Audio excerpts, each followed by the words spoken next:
Life and death are mysteries that have captivated humanity for millennia. For one young woman, those mysteries became more real than she ever imagined. When 27-year-old Emma Cooper was pronounced clinically dead following a car accident, her soul embarked on a journey beyond this world. In the realm between life and eternity, she encountered Jesus Christ, but not as she had envisioned him. What he revealed to her was shocking, upending everything she thought she knew about his story and her own purpose in life. Emma's experience is more than a near-death experience. It is a call to reconsider the narratives we take for granted and a testament to the power of grace, love, and the unexpected. Emma Cooper's morning started like so many others, a blur of routine and autopilot decisions. She awoke to the soft chime of her alarm, groggily silencing it before dragging herself out of bed. The day ahead was nothing special, just another Tuesday filled with the usual demands of her marketing job. A steaming cup of coffee in hand, she stood in her modest kitchen, scrolling through emails on her phone and half listening to the weather report playing in the background. "Heavy rain expected," the voice warned, but Emma barely registered the words. She was already running late. Throwing on her coat, she grabbed her bag and rushed out the door. The rain had started to fall lightly, tiny droplets clinging to her windshield as she settled into the driver's seat of her compact car. She didn't mind the rain. In fact, she usually found it soothing. Today, though, it felt like an inconvenience, another factor slowing her down. Her favorite playlist blared through the car speakers as she pulled onto the wet highway, the rhythmic patter of rain blending with the music. The traffic was heavier than usual, a steady line of brake lights snaking along the road. Emma sighed, her fingers tapping impatiently on the steering wheel. Her thoughts drifted as they often did during her commute. She thought about the work presentation she needed to finalize, the growing stack of bills on her kitchen counter, and the nagging feeling that she wasn't where she wanted to be in life. She was 27, single, and living paycheck to paycheck in a city that felt both exciting and isolating. The dreams she had in her early 20s seemed distant now, overshadowed by the grind of everyday survival. As the rain intensified, Emma turned up her windshield wipers, the swishing sound growing faster. The highway shimmered with water, reflecting the glow of headlights in a way that was both beautiful and treacherous. She adjusted her seatbelt, feeling a sudden unease she couldn't explain. The music continued to play, but her focus began to waver. Something felt off. It happened in an instant. One moment, Emma was driving, her hands steady on the wheel. The next, her world exploded into chaos. A car in the next lane hydroplaned, veering sharply into her path. She barely had time to react. Her brakes screeched as she swerved, her heart pounding in her chest. The sound of metal colliding with metal was deafening, a sickening crunch that seemed to reverberate through her entire body. Her car spun out of control, the world outside her window a blur of rain, headlights, and darkness. Everything slowed down. Time seemed to stretch as Emma's car careened off the road, slamming into a guardrail with bone-jarring force. The airbags deployed, a violent explosion of white that knocked the air from her lungs. Her body was tossed like a rag doll, restrained only by the seatbelt digging painfully into her chest. She felt the impact in every fiber of her being, a sensation both sharp and numbing. Then there was silence. A heavy, oppressive silence that filled the car like a thick fog. Emma tried to move, to assess her injuries, but her body refused to respond. Her vision blurred, the edges of her consciousness slipping away. She was vaguely aware of the rain still falling, tapping against the shattered glass of her window. She could hear faint voices in the distance, someone shouting, "Call 911." But the sounds grew fainter, as if she was sinking underwater. Emma's final thought was one of disbelief. Is this it? Am I dying? Her body lay motionless in the crumpled car as first responders arrived on the scene. EMTs worked frantically, their voices urgent as they assessed the damage. "We've got a female, late 20s, unresponsive," one of them called out. Another checked her pulse, his expression grim. "She's coding," he said, reaching for the defibrillator. As they worked to revive her, Emma's spirit hovered above the wreckage, watching the scene unfold with a strange detachment. She saw her own body, pale and lifeless, slumped in the driver's seat.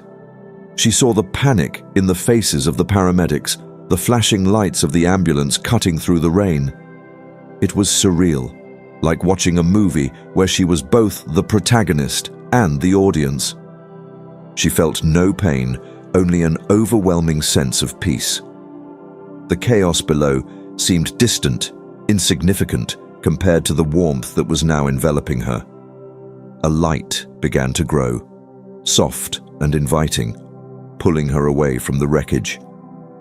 She wanted to resist, to hold on to the life she had known, but the pull was too strong. As her body lay lifeless on the rain-soaked highway, Emma's journey to the unknown began.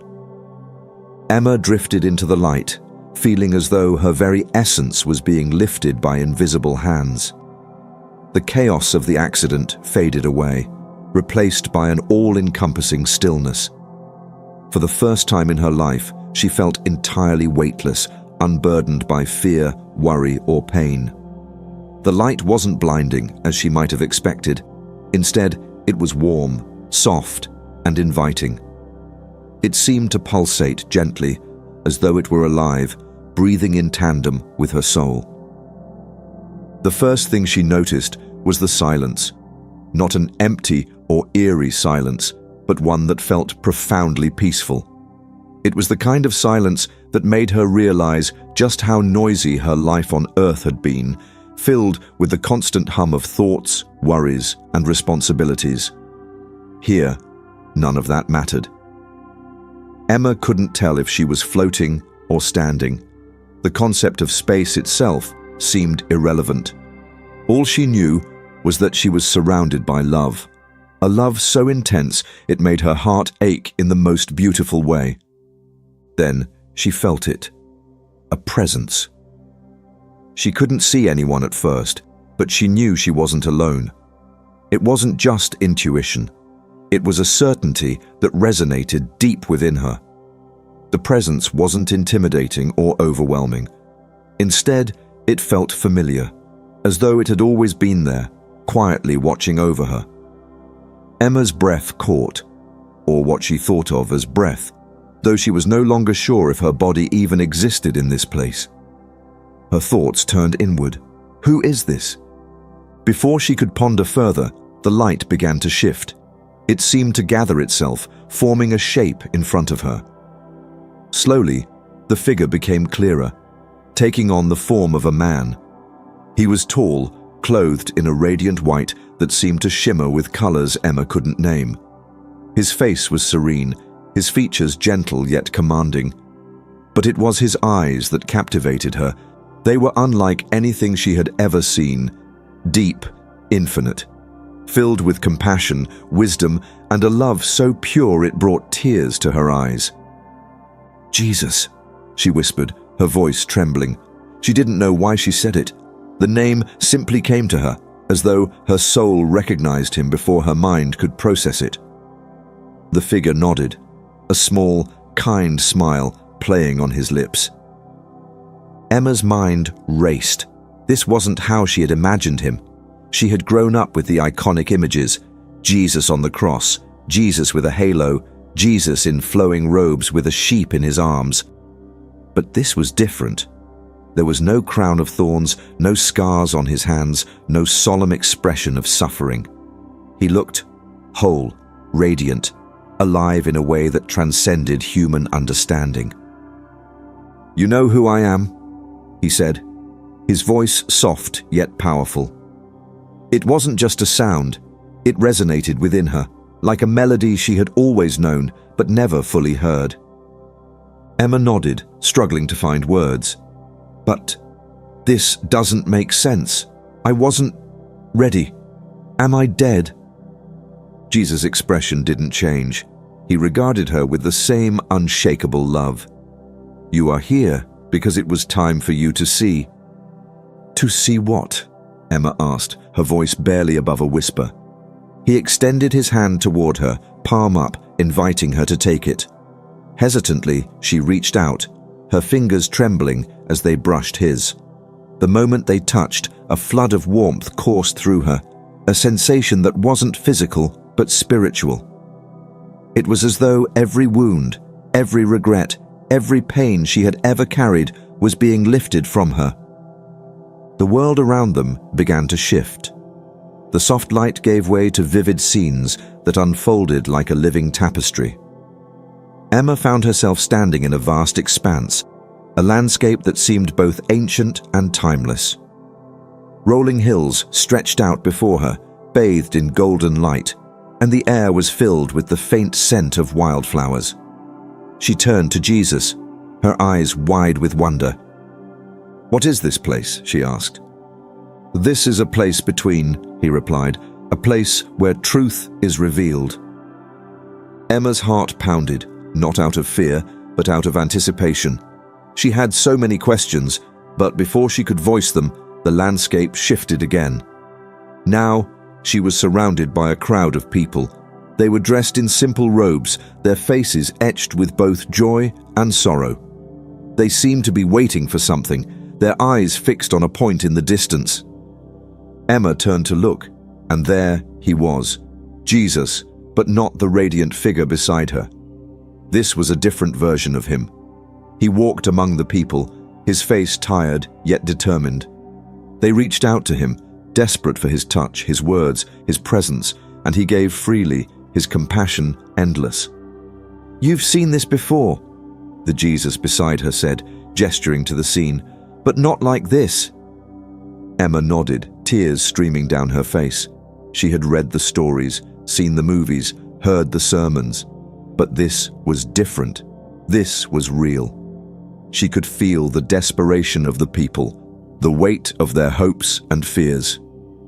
She could feel his love for them, a love so profound it seemed to radiate from him like light from the sun. The scene shifted again, faster this time. Emma saw flashes of moments, Jesus teaching, healing, comforting, weeping. Then came the familiar image of the cross, but even that felt different. It wasn't the wooden beams or the nails that stood out. It was the weight he carried, a weight that went beyond physical pain. Emma felt it, just for a moment, and it nearly crushed her. It was the weight of humanity's suffering, the collective pain and separation from God. It was more than she could comprehend, yet he bore it with a strength that defied understanding.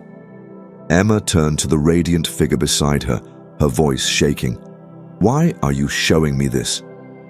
"Because there is more," he said simply. "More than you've been told, more than you've understood, and you are ready to know." Before Emma could ask what he meant, the scene shifted again, the light growing brighter until it consumed everything. She closed her eyes against its intensity, her heart pounding with a mixture of awe and anticipation.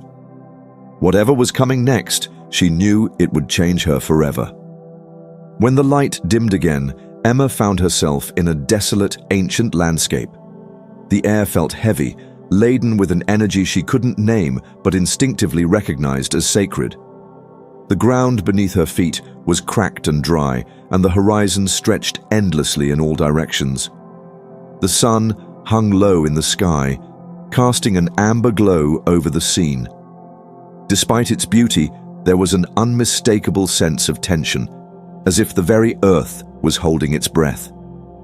Emma turned to Jesus, who stood beside her, his expression calm but resolute.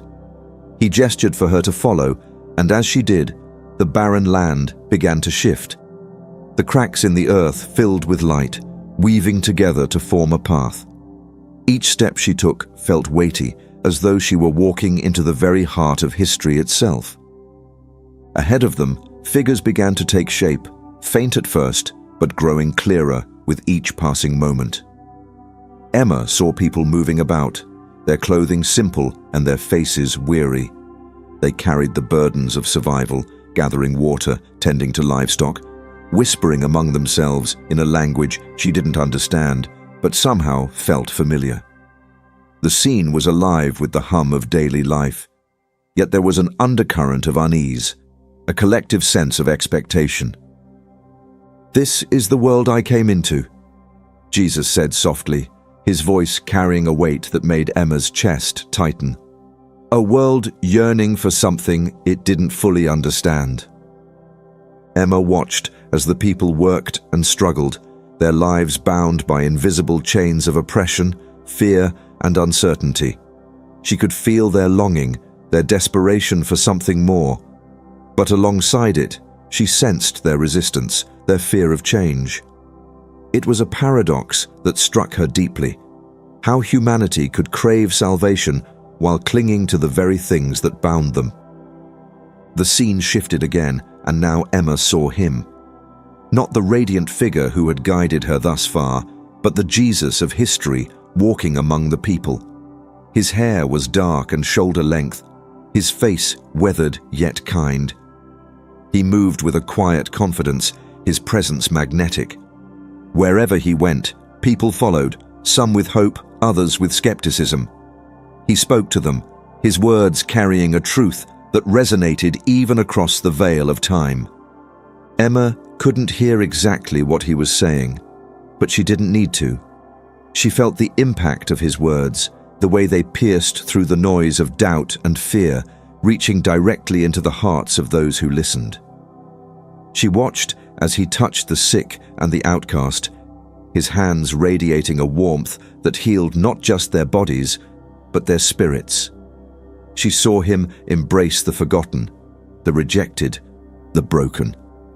And she saw how he challenged the powerful, his words cutting through their arrogance like a blade of light.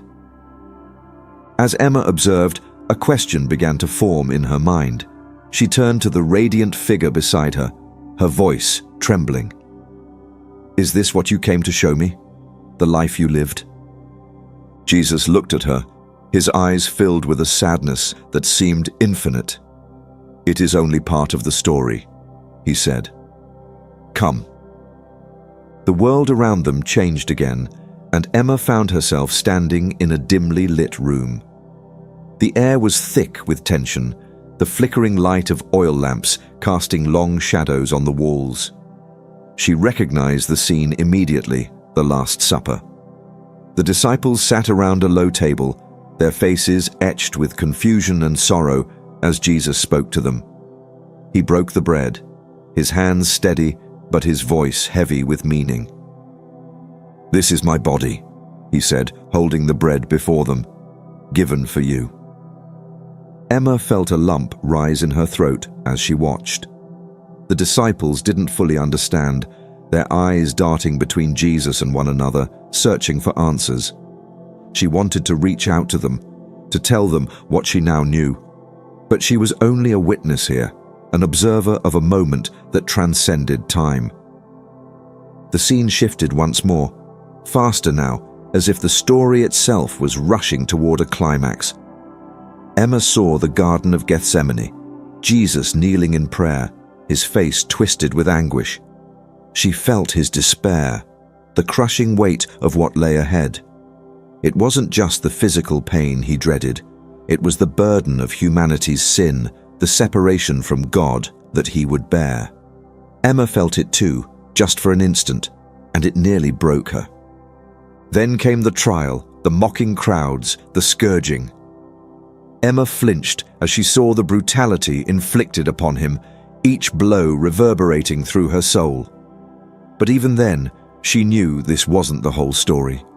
The cross was coming, that much she knew, but Jesus had said there was more, something beyond the familiar narrative. And then she saw it. The crucifixion faded, and in its place, she found herself standing in a void.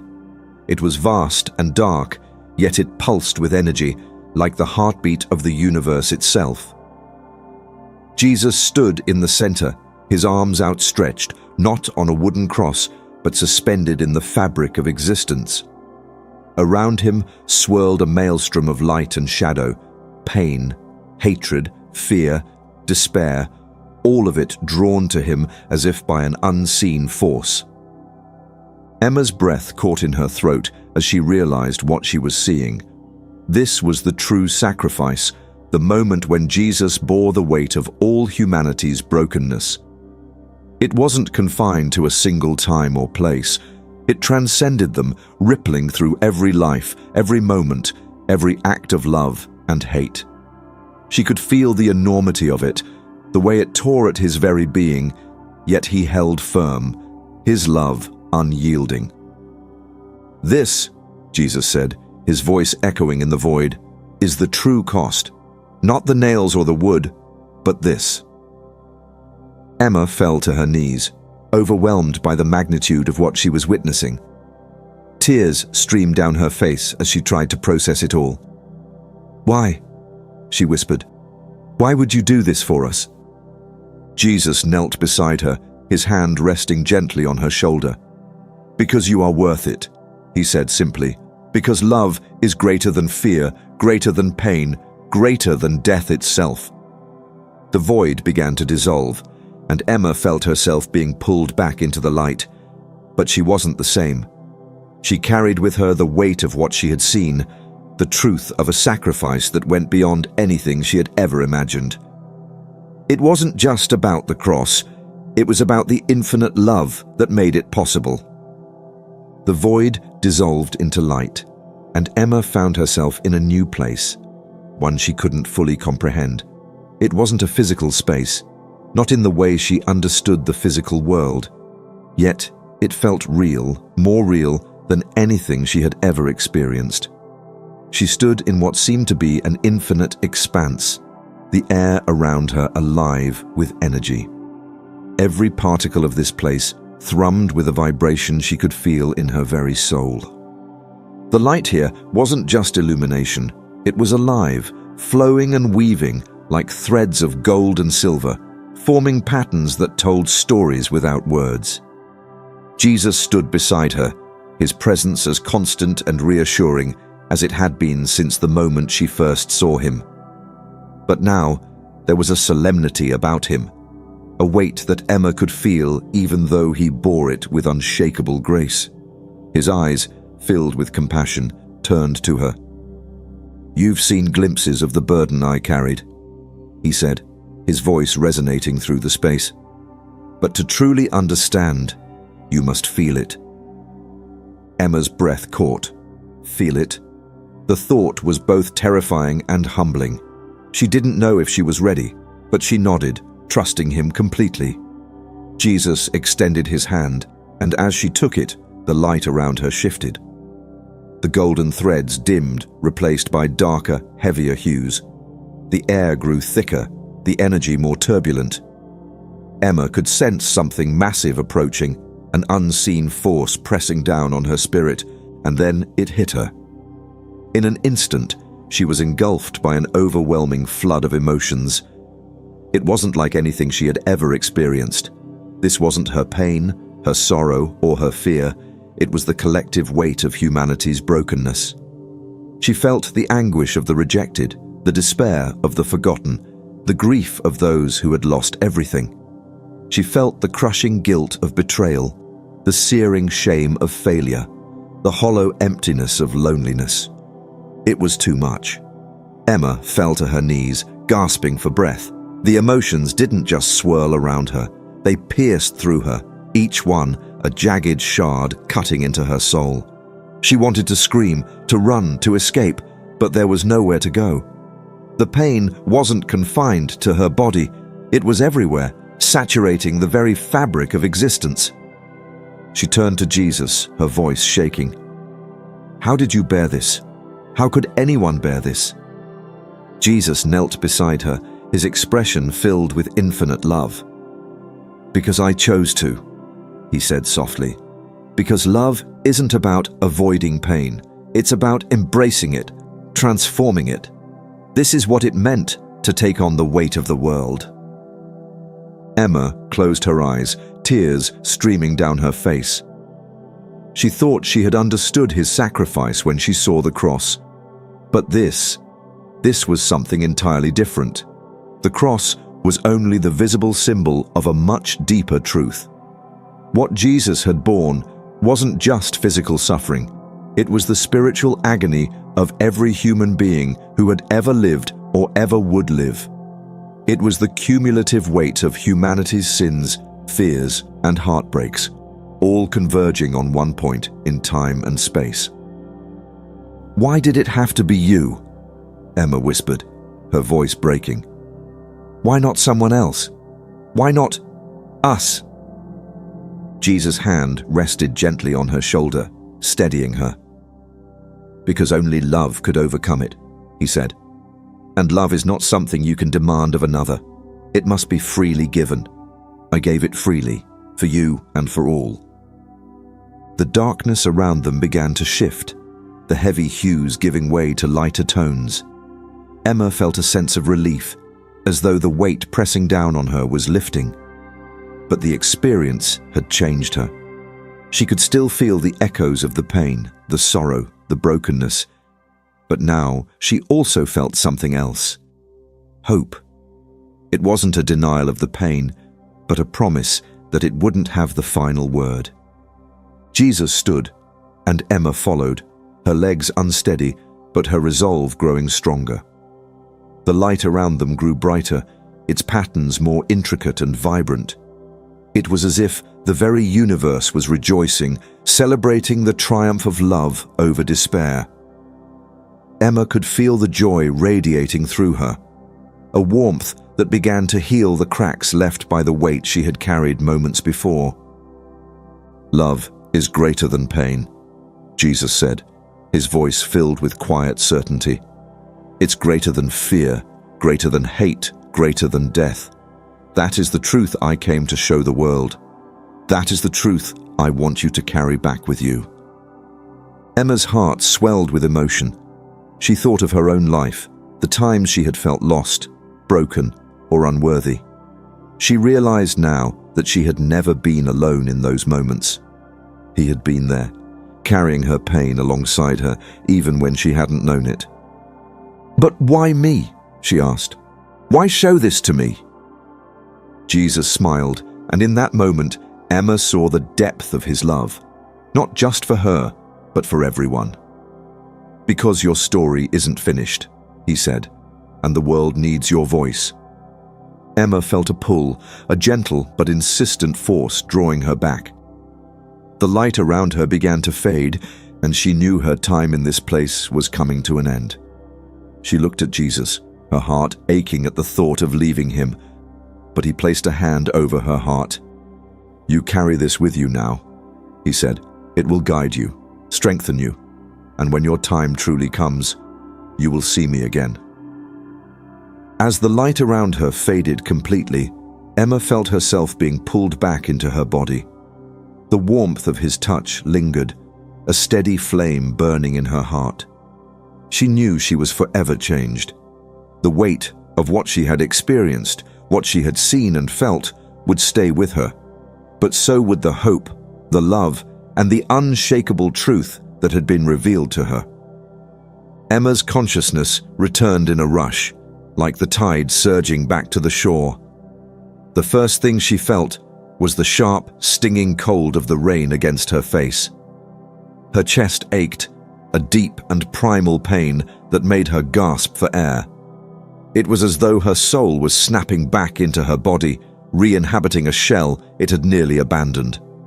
Voices swirled around her, urgent, frantic, but filled with relief. "She's breathing! We've got her back!" one of the paramedics shouted. Emma's eyes fluttered open, the world around her coming into focus in fragments. The flashing red and blue lights of the ambulance cut through the darkness, illuminating the wreckage of her car. She was lying on a stretcher, soaked and shivering, her body trembling not just from the cold, but from something far deeper. The memories of where she had been, of who she had been with, flooded her mind with such clarity that it made the chaotic scene around her feel almost dreamlike. "Miss Cooper, "Can you hear me?" a paramedic asked, leaning over her, his face a mask of professional concern. Emma nodded weakly, though her voice failed her when she tried to speak. She wasn't ready to talk, not yet. How could she possibly put into words what had just happened? How could she explain the depth of what she had seen, felt, and learned? They loaded her into the ambulance, the paramedics continuing to monitor her vitals and ask her routine questions. Emma answered in monosyllables, her thoughts elsewhere. She was alive.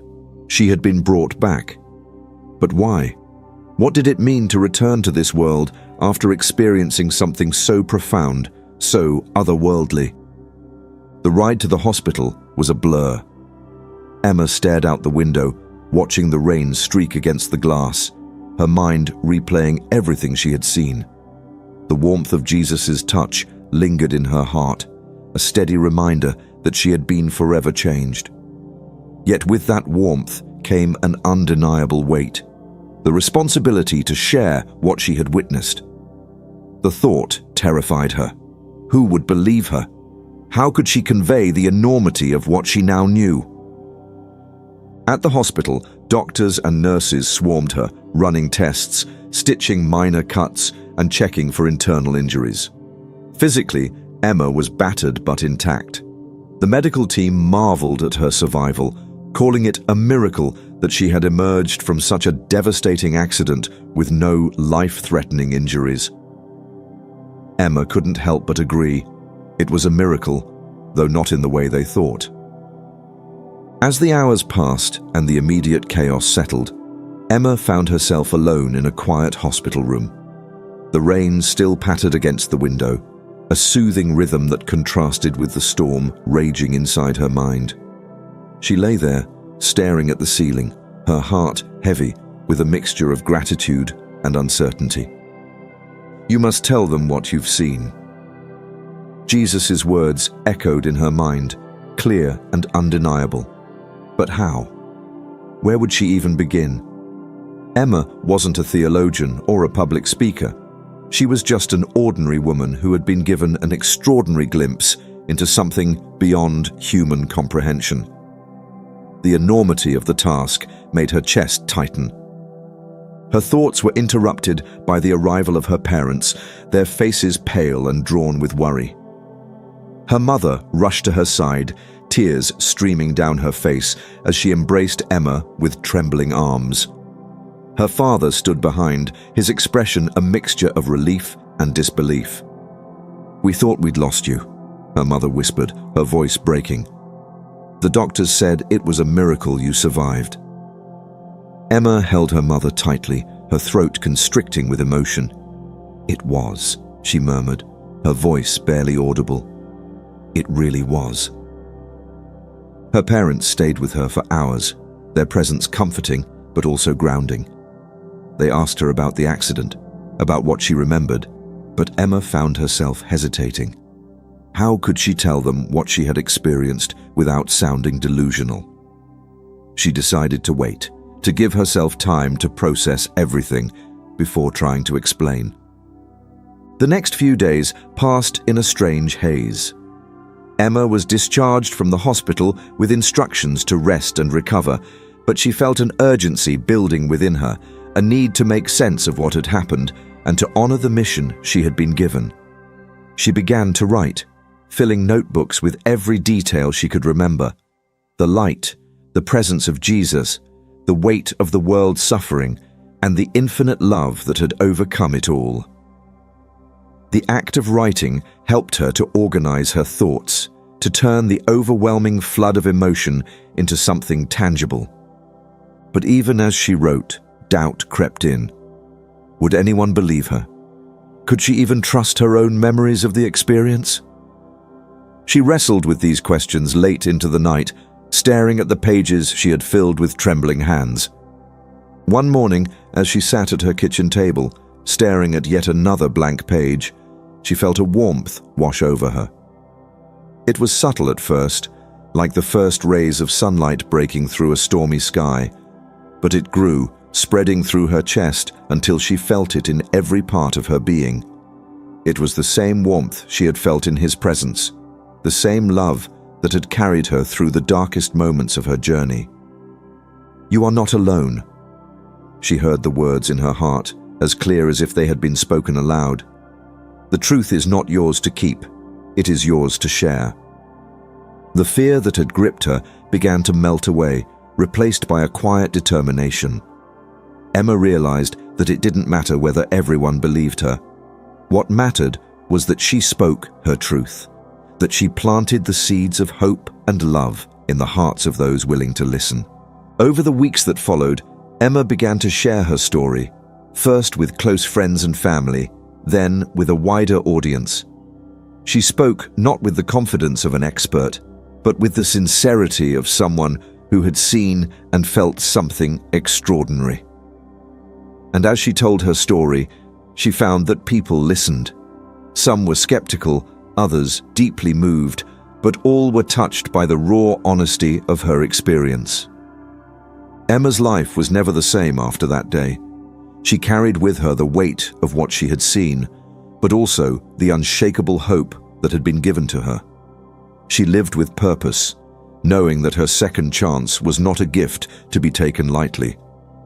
Her journey reminded her that love is greater than pain, greater than fear, and greater than death itself. And as she shared that truth with the world, she realized that her story wasn't just hers. It was a reflection of a love that belonged to everyone,